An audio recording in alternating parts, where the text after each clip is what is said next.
Good evening, guys. This is again Dr. Narayani from School of Basic Sciences. I'm here about to teach antimicrobial drugs and sensitivity testing from Biomedical Science DMS 110 Unit 2. Today, we are going to see 5 topics. We are going to discuss these 5 topics in this class. Number 1 is overview of antimicrobial drugs. Number 2, antibacterial drugs. Number 3, antiviral drugs. Number 4, drugs for eukaryotic pathogens, or you can say the drugs prepared from fungi. Then antibiotic sensitivity testing. Let us see one by one. Fine. Next, overview of antimicrobial drugs. Next, this antimicrobial drugs include the production of drugs from microorganisms in which these drugs are helpful for treating the disease. That's what we are going to learn from antimicrobial drugs. Okay. So let us see the first definition as antibiotics. Antibiotic is technically a substance produced by a microorganism to inhibit or kill other microorganisms. These antibiotics may be produced by bacteria, or it may be produced by virus, or it may be produced by fungi, where this substance is used to kill or inhibit the growth of other microorganisms. Okay.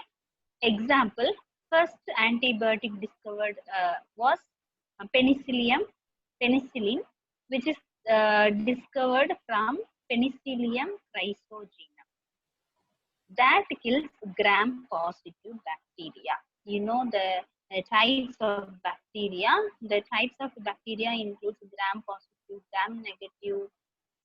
Then based on the morphology also it change. Okay, so the first antibiotic called as penicillin, prepared from Penicillium chrysogenum, where this penicillin is used as a drug to treat the disease or to kill gram-positive bacteria in our body.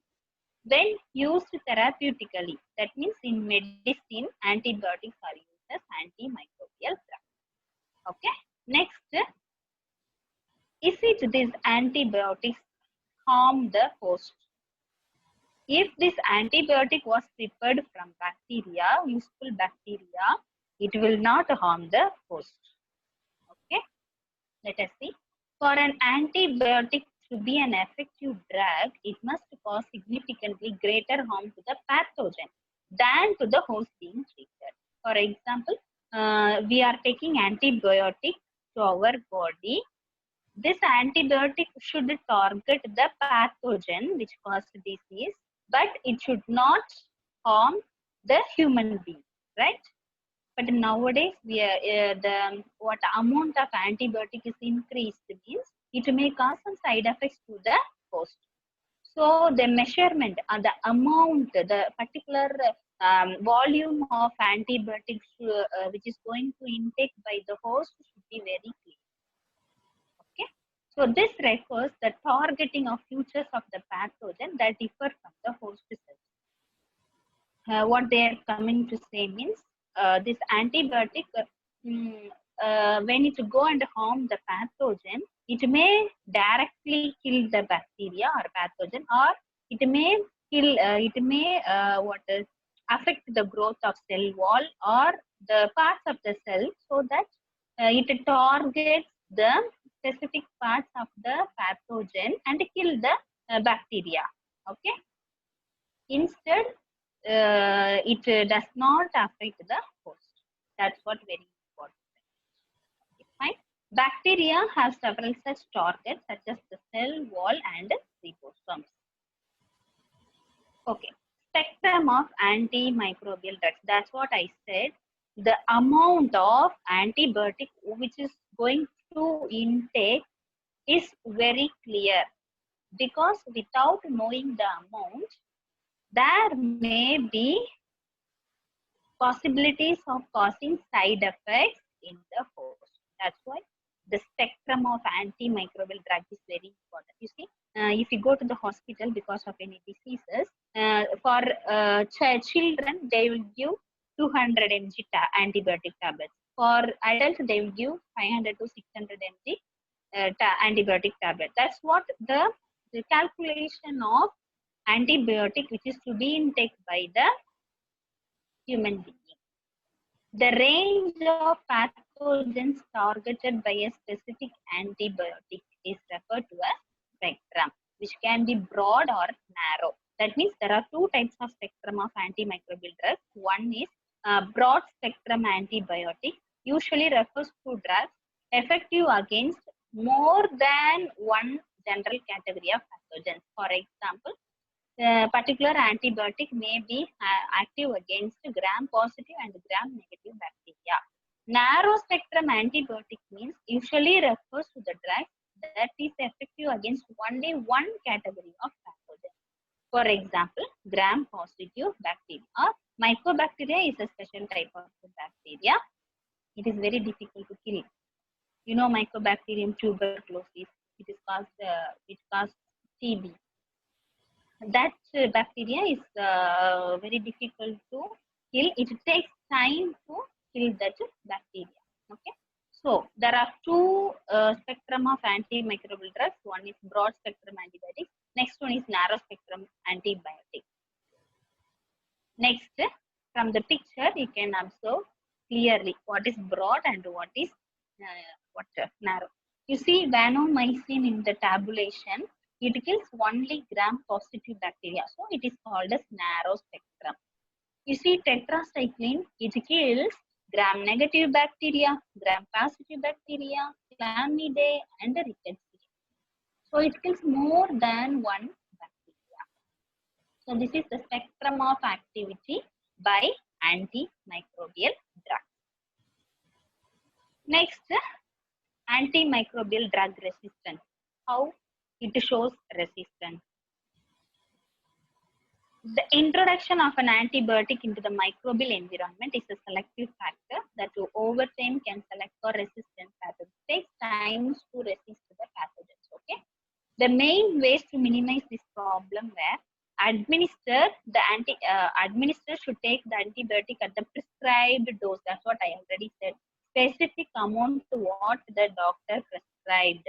For the prescribed duration also, it is also very important. The doctor may advise us to eat this antibiotic tablet for 3 times per day or 2 times per day or 1 time per day.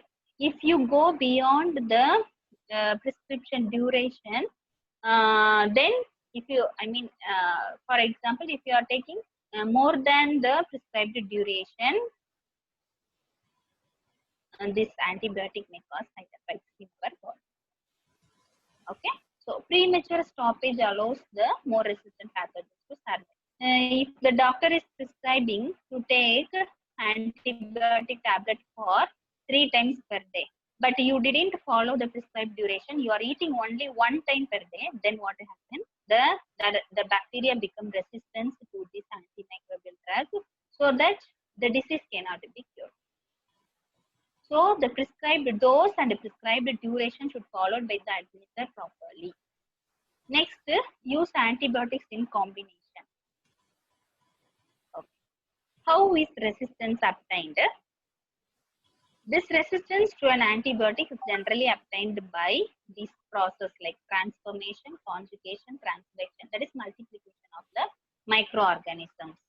Where this resistance genes can be of several types by enzymes that degrade the antibiotic, pumps that is present in the bacteria that rapidly kills the antibiotic, barriers and molecular changes.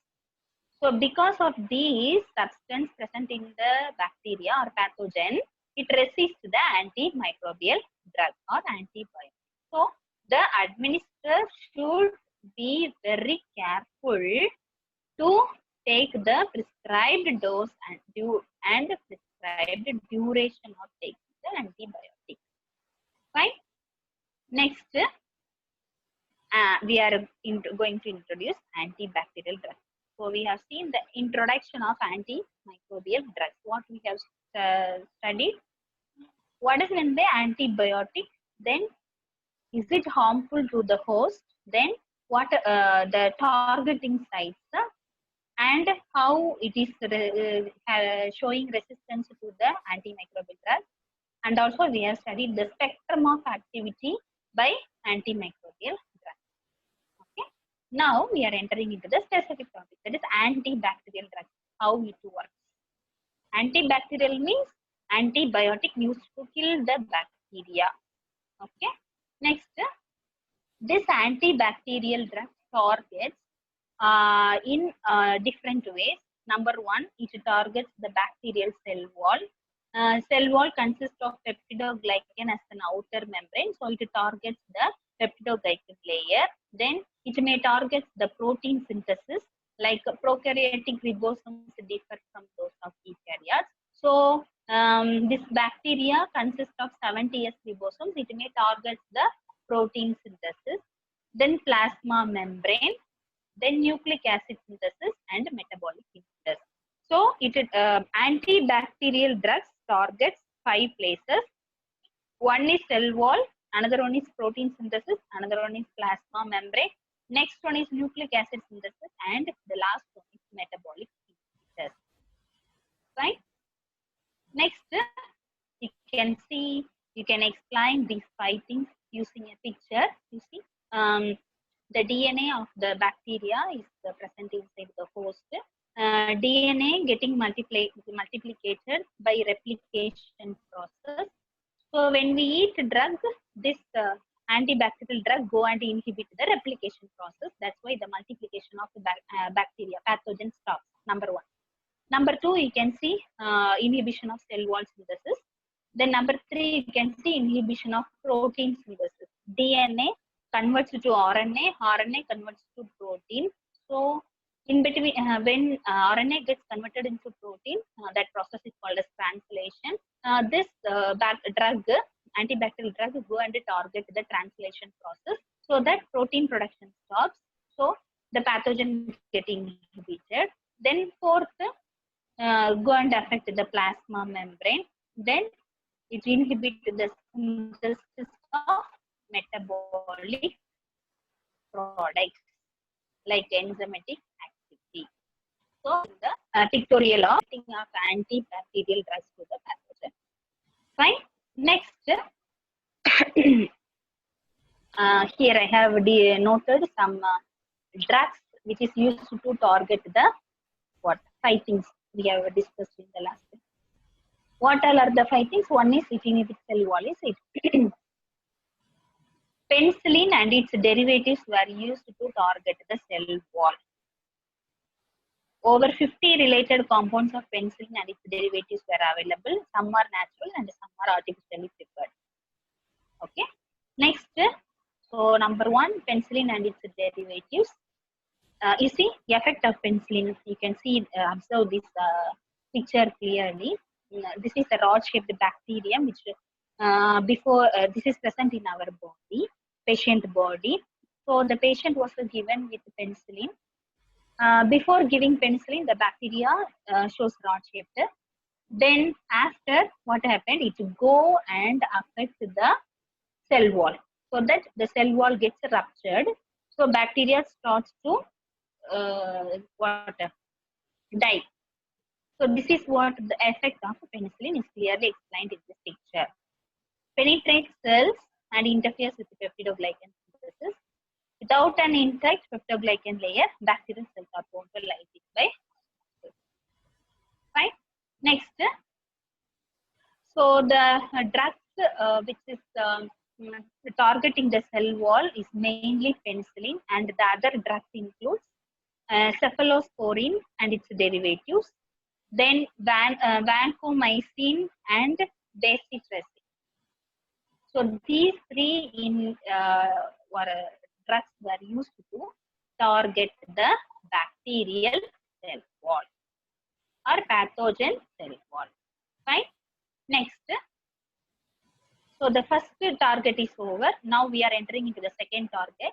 the drug that targets the protein synthesis. Bacterial ribosomes are slightly smaller than eukaryotic ribosomes and have enough structural differences to make them good targets for antibiotics. That is, bacterial ribosome is 70S ribosomes, which is divided into 30S and 50S. Okay, so it go and inhibit the ribosome synthesis or protein synthesis.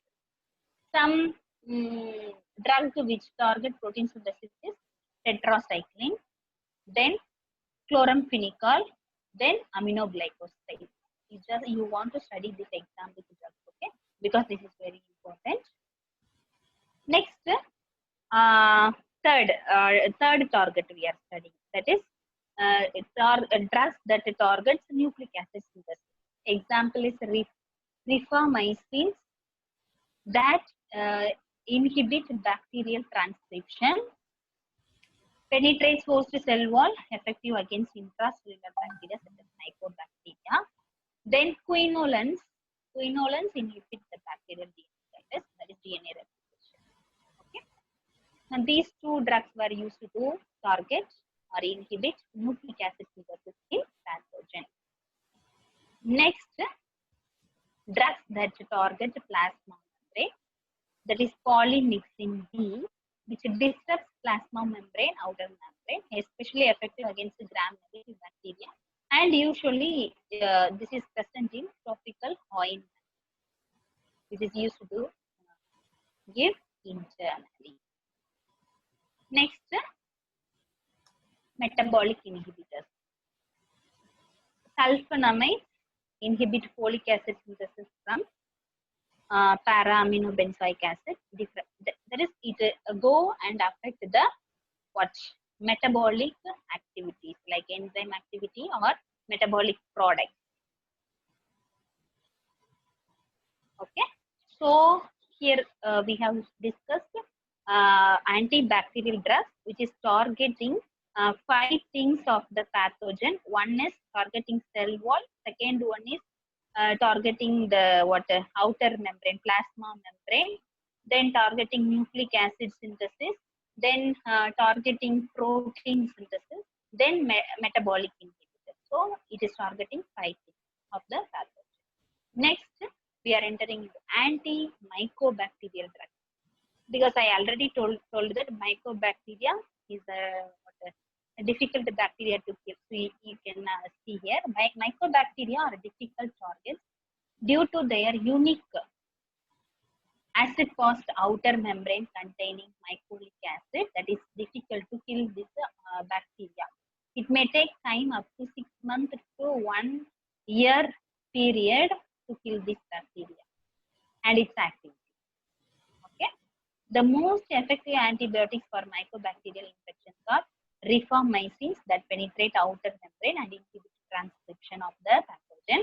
Then isoniazid directly inhibits mycolic acid. Okay.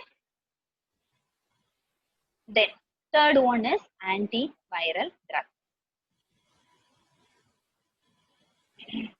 Next. So we have discussed about antibacterial drugs, and you may something familiar with antibacterial drugs now. But when enter into the antiviral drugs, there is a limitation. Why? Virus that come and multiply only in the host cell. Okay. Bacteria, they have their own property to multiply, where virus, they come and mingle with host DNA. So it is difficult to kill the virus. So this is what main limitation. Let us see one by one. Viruses are especially difficult to target with drugs for several reasons. Why? Viruses use host cell metabolic process. So it's difficult to target viral processes where harming host. Viruses are intracellular parasites. That is, the drug must effectively enter host cells. So there is more possibilities to make more difficulties to the host. Viruses can be latent. That is, very little drug can do to combat the provirus. Viruses mutate very rapidly. So these were the limitations. That's why it is difficult to use antiviral drug. That's why it is taking more time to discover medicine for COVID-19 also. Because they have identified the genetic material, it is RNA. But why they didn't discover medicine up to now means more possibilities to make side effects too, or to even kill the host. That's why they are making delay in preparing the medicine for coronavirus. Right? Next, targets of antiviral drugs. Like antibacterial drugs, here there were several targets of antiviral drugs. One is virus-specific enzymes. Example, reverse transcriptase, integrase, protease. This is very important. The enzyme should be targeted. Virus-specific enzyme should be targeted. If the enzyme is killed, the multiplication of virus can be stopped. Then viral DNA replication and transcription steps should be inhibited. Like drugs inhibiting this process may kill host cell also. That's why very important to do use this antiviral drug. Then fusion of enveloped virus. Okay. Next, nucleotide analog. That is what we have seen. The second thing, virus that inhibits the transcription replication process. Many antiviral drugs are analogs of nucleosides or nucleotides. So it go and incorporate with the DNA or RNA, thus prevent the elongation step of virus. Acyclovir is the common antiviral drug that is an analog of the nucleoside one. So acyclovir is mostly used to inhibit the virus which targets DNA or RNA. Okay. Next, enzyme inhibitors. Virus that targets the enzyme. Number one, it targets the protease activity. That is protease inhibitors. For many viral proteins to assemble into new viral particles, they must be cleaved by a special viral enzyme called protease. So, if they go and inhibit the protease enzyme, then new virus particles will not be produced.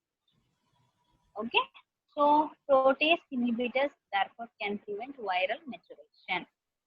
Reverse transcriptase inhibitors, unlike chain terminators like nucleotide analogs, some drugs directly inhibit reverse transcriptase activity, which prevents conversion of RNA to DNA. So, there may be the what the reverse transcriptase means, the RNA gets converted into DNA. Okay, that's why it is only effective against retroviruses.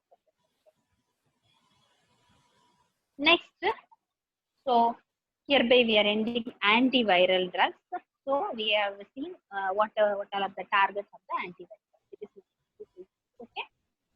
Now we are going to see the drugs for eukaryotic pathogens, or you can simply say fungal, antifungal drugs. Next, here also there is a limitation and the challenges of eukaryotic pathogens.